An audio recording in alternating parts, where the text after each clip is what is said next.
Could you describe yourself in a few words before the military? Scared because high school was ending and then you have to actually, grow up. Excited to go in the military to see what that would bring.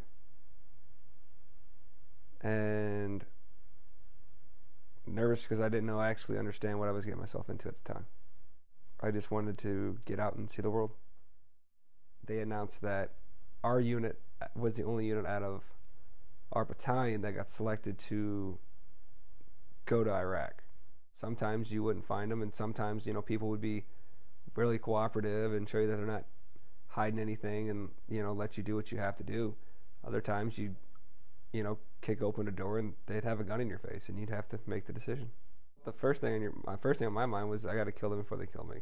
Otherwise, I'm not going to make it home. How often do you think of those things or remember those things, and how do you deal with it? I have night terrors, nightmares. Certain things trigger me off. I hate the 4th of July because of the fireworks. I get frustrated with myself because I don't know how to handle it. 4th of July, fireworks.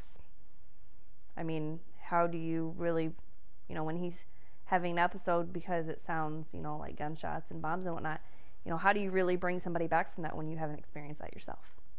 If you had one thing to say to the public in general about what to keep in mind about veterans when they see a veteran on the street, when they talk to a veteran, what's the one thing you would tell them to keep in mind? Besides thanking them for their service, because all the men and women of our armed forces, go out and risk their lives so you don't have to.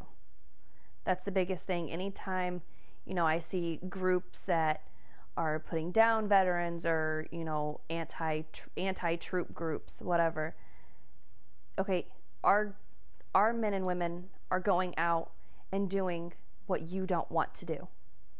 So for everybody that does support the troops, absolutely thank your veterans, and not even your veterans, just your troops in general, even the men and women that are still active. Make sure that you're thanking them and actually realizing what they do as much as you can realize it. They're keeping us safe and they're protecting our freedom. I just try not to think about it, and when it affects, I just deal with it as it comes. It's not something really you can plan for.